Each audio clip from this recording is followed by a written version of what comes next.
All right, guys, welcome back into another episode of To The Show Baseball Podcast presented by Beyond the Monster. I am your host, Andrew Parker, and today's episode, we are right back into the Red Sox organization. I have Blake Wehunt on, and Blake was a draft pick in the 2023 draft class by the Red Sox, and he made it up to Portland very, very quickly. Ended up going up 3 different levels in 1 year in 2024, but did spend all of 2025 in Portland, but dealt with some injuries. So he only got to the 60 inning mark. But we do kind of dive in a little bit to what he was kind of dealing with and things that kind of prevented him from being out there more. But we go into that and much more on this episode. And before I do shoot to the episode, if you're watching me on YouTube right now, I appreciate you because we have surpassed 400 subscribers on the new YouTube channel. So I appreciate that a ton. And if you are listening on Apple Podcasts or Spotify, please like and subscribe. But without further ado, let me shoot you on to the interview with Blake Wehunt. All right, guys, welcome back into another episode of To The Show Baseball Podcast presented by Beyond the Monster. I am your host, Andrew Parker, and today's episode, I'm right back into the Red Sox organization. We had Adonis Guzman on, who is part of the Oviedo trade with the Pirates. Guzman was another piece that came over, and we do kind of talk about the trade a little bit. We talk about what life has been like since joining the Red Sox organization, and he hit a home run in his first ever game as a professional with Bradenton last year with the Pirates, and we do talk about that and a little more. But before I do shoot to the interview here, whether you're watching me on YouTube right now, listening on Spotify, Apple Podcasts, or wherever it is you get your episodes, please like and subscribe. I'm making a big push right now on the YouTube channel. So I'm trying to get as many subscribers there as possible, and I appreciate every single one of them. But yeah, I will quit yapping here. And without further ado, let me shoot you on to the interview with Adonis Guzman.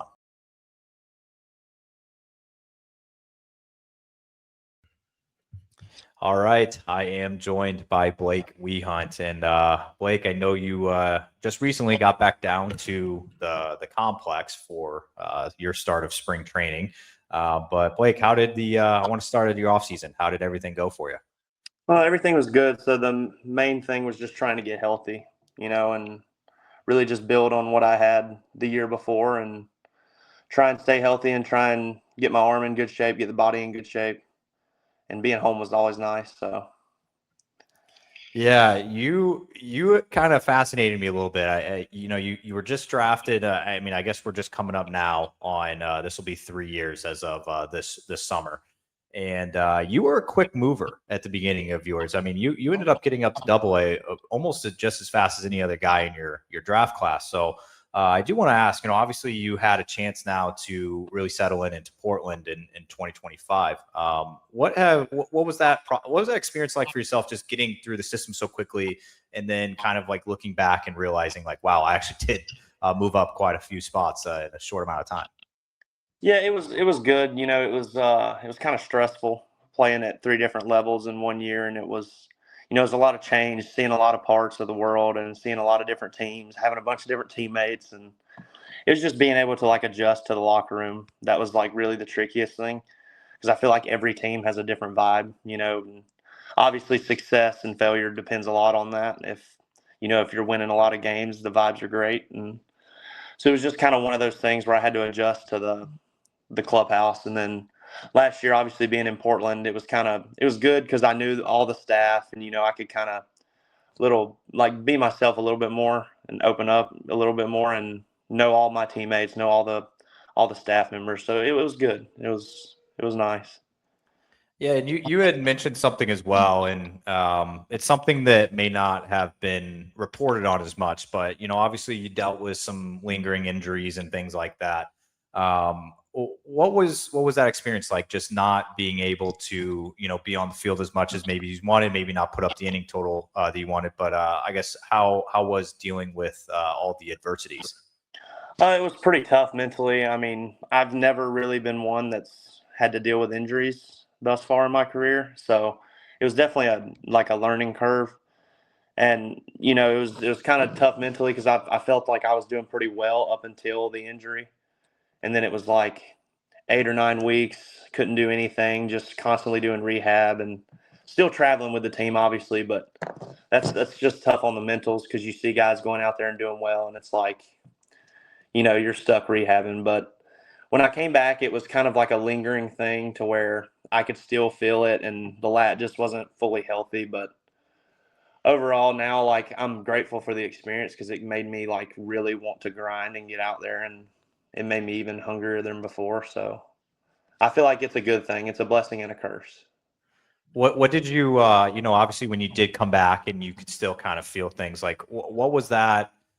What was that affecting with you? Because I see some guys, obviously pitching up in Maine in cold weather. I know that also does some things with velocity and other types of things. But as far as your injury goes, like what were you noticing about yourself that was just off? It was almost like I just could not put the trust into the pitches that I had before. So like I pretty much rely on extension for almost all my pitches.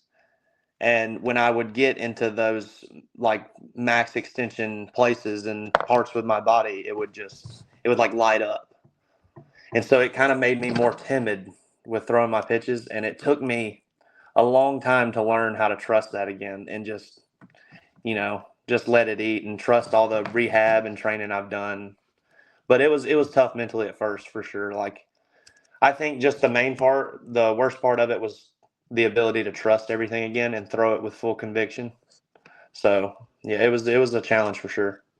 I feel like that's got to be such a hard thing, and maybe in something, it's a blessing and a curse, right? With the Red Sox organization, that their fans they really really care about their minor leaguers, and I'm sure you see that, and all the other guys in the system know that, like, there's a lot of fans that are always checking on you guys, seeing how you guys are doing and everything, and when they see your box score, for example, they're like, wow, like, this Wehunt guy's not really throwing as well, but there's so much behind the curtain, I guess they don't truly realize, and how hard that's got to be to, go have that happen in the middle of the year, try to come back, still feel it. Like, I'm not myself. And like you said, rely on your extension a lot, which is something the Red Sox love. It's just not all there. So I guess going into your off season after you did experience the injury and, it was kind of, you were feeling it towards the end, like, did you have like a fully healthy off season? How did that look like once you started training? So it was like I would say it didn't start feeling like back to normal until the beginning of November ish. And then like once it got back to normal, obviously then I have to do all these things to get it back in shape to throw and all this other stuff. So like it was a lot of focus on just like healing the lat and doing stuff to protect my lat essentially. But as far as like once I started ramping up to throw, the feeling kind of went away and I kind of almost forgot the feeling of what it felt like to hurt, which is Wow. probably the best thing that could have possibly happened. So the throwing has just resumed back to normal and it feels normal again. And I've been able to, I think, raise my velo a little bit from as far as the off season goes. Like this off season, I was throwing a little bit harder than I was off season before. So I feel like I'm in a lot better spot now. If you don't mind me asking, and you can tell me to pass, what are you kind of floating at right now? I mean, I've been like 90, anywhere from 93 to 96 and a half, 97 in bullpens so far this offseason. So, and last Okay. offseason, I think I was maxing out at like 94 and a half. Okay. I always hear a lot of guys obviously saying that they, are adding velo and things like that, but I feel like it's easier said than done. And but I got to ask, like, what kind of things are you doing with yourself to achieve those increases? Well, like I've always relied on like strength, essentially like putting myself in positions similar to I'd be in pitching and trying to get as strong as possible. And then obviously like the mobility part of it, like I feel like there's a lot that goes into it. Essentially, like you got to be able to put your body in weird positions. Like you have to be comfortable with your arm moving as fast as it does, and then again, you have to be able to decelerate your arm and slow it down. So it's essentially for me, like I focused on strength, and then also with an emphasis on trying to move as fast as I possibly could. Because like as a bigger guy, like it's kind of tough to get a lot moving quick. And so if I could just get what I have on me, moving faster, then there's no reason I shouldn't throw harder. Okay. And so it's a mix of those two. So on that note as well, I don't know if it's still accurate or not, but I see just on like Baseball Reference and things like that, they have you listed at 6'7", 240. Are you still floating in that range, or is that inaccurate? I'm probably like 6'7", like 250 now, like closer to like inching to 255. Okay. And is that where you kind of want to be for the season, I guess, just with that added weight to help you throughout the year, or how does that go? Yeah, no doubt. Because like during the season, you'll lose probably 10 pounds from the beginning to the end. And it's like if I can start in spring training at 255, by the end of the season, I'll probably be 247, hopefully, maybe Yeah. 250. But I don't know. I think like I just base it off of feel. And it's like if I feel strong and I feel good and I feel as if I can be explosive, then there shouldn't be no issue at 254. You know what I mean? Oh yeah. Yeah. I was gonna ask, like, do you even do you even feel that, like, I guess throughout the year, if like say you were at 255, could you notice a difference between 255 and 245? Do you even notice that or no? Not really because I don't lose it or gain it so quick. Yeah. But like obviously there are points in the season where I'm like, hey, like I feel weak, like or I feel like heavier than I should, and then I'll just adjust my training or my diet to whatever that needs to be to fix that Okay. problem essentially. Yeah, definitely. Because I can't really relate. I've never really been over 200 in my life, so like, I guess I don't know if that's a good or bad thing, but yeah, I couldn't even imagine, man. I would feel like I was heavy in my shoes. But you're obviously 8 inches taller than me, or 7 inches taller than me, so I guess that adds up. But so with you going into now, like I said, you're about to hit year 3 of your pro career this next year, and you're heading into yet another spring training. And I might label this one as one of the most important so far in your professional career, just because you've had that time in Double A, and you're kind of inching closer to Triple A, and you're going to be one step closer to the big league. So, what are you looking forward to about this upcoming spring training? Just really like looking forward to being healthy and feeling good about my health physically again. Like obviously the injury sucked, but like I told you earlier, I think it's made me hungrier to get back out there, and like I'm excited to see like all the work that I put in this off season and see how it comes out. Like, and I'm thinking it's going to be a tick or two harder, and then obviously command should be better, but who knows? You never really know until you step on the mound and for numerous weeks in a row and like let it play itself out. Yeah, and I don't I kind of scrapped this question because I used to ask it a lot, but I don't know if you were maybe setting goals or anything, but do you have anything in mind that you want to hit for next year, whether they're like innings pitch goal or anything like that? Like, do you have anything set? I mean, really, I'm just telling myself to make it the whole year healthy, and then It's a good one. I think if I can do that and pitch like I know I can, like I think the numbers will show for themselves. So I All just think right. I need to make it healthy. Yeah, I mean, I always hear it. I feel like I hear it from Brian Abraham's mouth all the time. The best ability is availability type thing. Say Right. where your feet are, all that jazz. So, yeah, I think that's a great goal to have. Honestly, I like that better than putting a stat goal or something on it. So, because you'll drive yourself crazy if you don't hit that. Exactly. Um, Exactly. so I was thinking that you and Trent O'Donnell were two of the first that the Red Sox sort of drafted, and they have a type now. I don't know if you've seen this down in the complex at all, but their last 2 draft classes have featured guys that are 6'7", 6'8", 6'6", just monster human beings. And I do feel like you and Trent were the first of its kind. So what have you thought, I guess, of all the recent new pitchers in the org and the size that they're bringing? It's definitely gotten bigger since I've been here. Like I would say the average height and weight of the pitchers has been trending uphill. Oh yeah. This the past couple years, but it's funny you say that me and Trenner started it because now I feel like me and Trenner are just average in the locker room. Like everybody's that size. Yeah, I think I don't remember who I was talking to, maybe Duffy or somebody, and Duffy's like, I'm the small guy on the block now. It's like now you see all these guys. the average is 6'4" now, I think, in the new draft classes. I think the last two, the average was 6'4", and that's the average. That's crazy. So I will give credit to you and Trenter for being the first of its kind in New York. So you wear that one on your hat. I'll take it. And while we're talking about teammates, I have to ask, just because I know something unique that I have always found about your group that you kind of run with in the system is, you guys have a ton of characters in your group, and I'm labeling your group as yourself, Hayden Mullins, Connolly.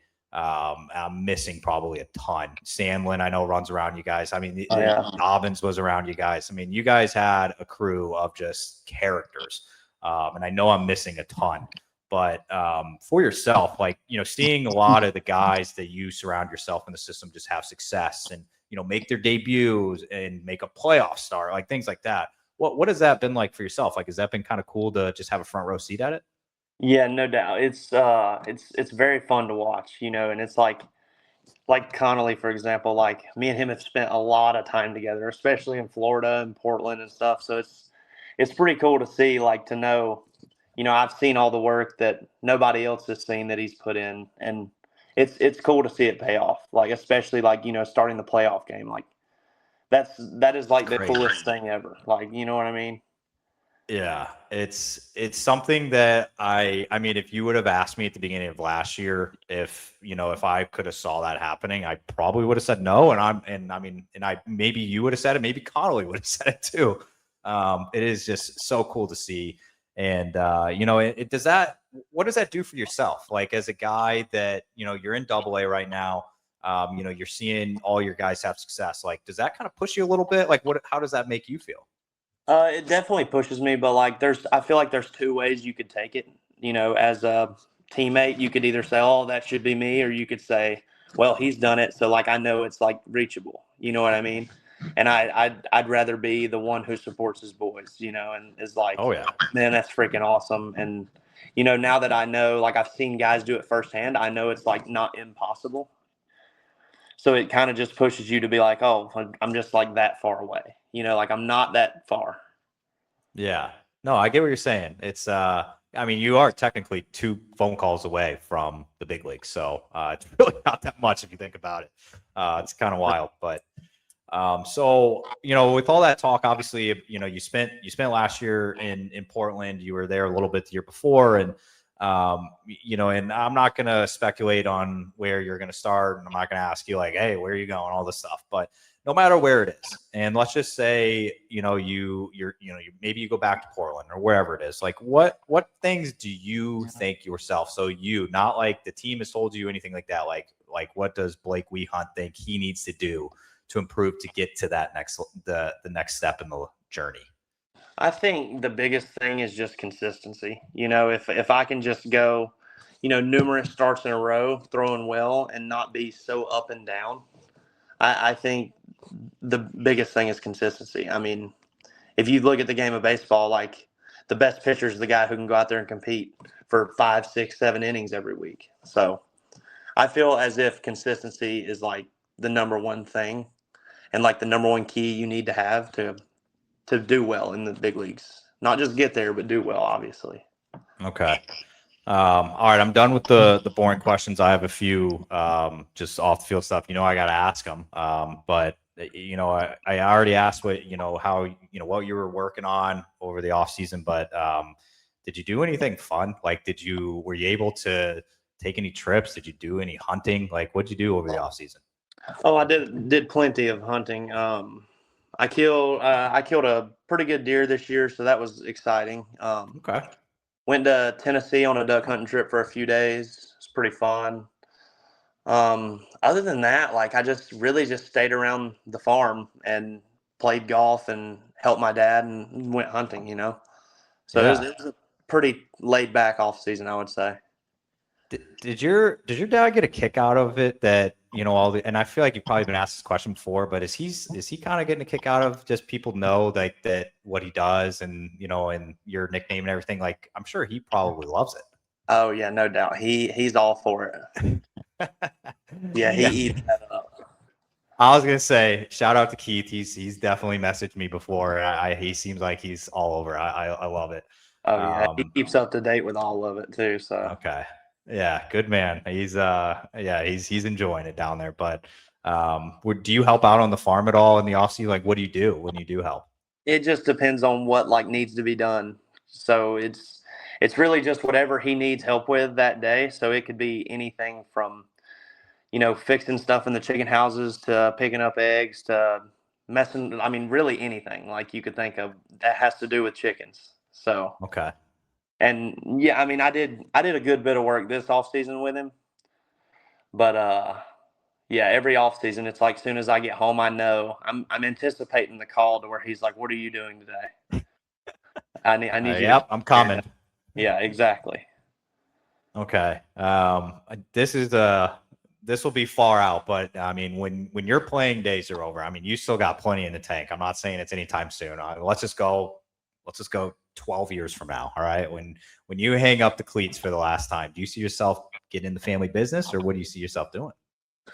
I could definitely see getting in the family business, but like I don't know, it's a 7 days a week, it's a lot of commitment.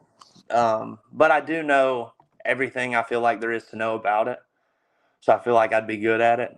And I mean, I'm not opposed to it by any means, but it probably wouldn't be my first choice, but I'm not opposed to it. You know what I mean?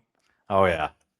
All right. One of my last questions for you, since we're on the topic of, you helping out the farm and everything. And I'm going to propose a great content idea for you next off season. If you could choose one of your guys in the system, it can be anybody. Who do you think would be the most fascinating and hilarious and entertaining to watch if he was filmed trying to work on your farm? Oh, that's a good one. I would probably say like either Noah Dean or Danny Kerwin. And I say that because I know where they grew up and I know how they grew Yes. up. And I think it would be a complete 180 culture change. Okay. We got to get Noah Dean on the farm for sure next off season, man. He actually visited the farm not this past off season, but the off season before, and was taking pictures of the chickens because he was like, "This is the craziest thing I've ever seen." Yeah, we got to get him on the farm. We Oh got to yeah, make that no happen. doubt, no doubt. He was. I sent him a video of a moose that I saw in Maine 2 winters ago, and he was just like, "This is incredible. This is the best thing I've ever seen." Everything. I'm like, dude, have you ever seen an animal before? Like, he'd be a good one. I think that's. Let's just save that one up here for maybe next off season. We'll see what we can do. Yeah, no doubt. It blows my mind how many guys that I've played with in the organization that have never seen a live chicken. Wow, that is surprising, actually. There has been numerous guys come up to me and they're like, "Oh, I've never seen an actual chicken. Like I've always eaten chicken, obviously, but I've never seen a chicken." Just never driven by like a farm and saw him like walking around outside. Yeah, like never seen them in person. That's incredible. Oh yeah. That is incredible. I don't know. I mean, I grew up in the Midwest surrounded by cornfields, and I guess I just saw them like at farms. But some people aren't like that, man. Some people are Jersey guys, and they didn't never seen it before. So Yeah, no kidding. interesting. Well, Blake, I appreciate all the time. Obviously, wishing you best of luck in 2026 and wherever you begin. But thank you so much for doing this. Yeah, no doubt. I appreciate it.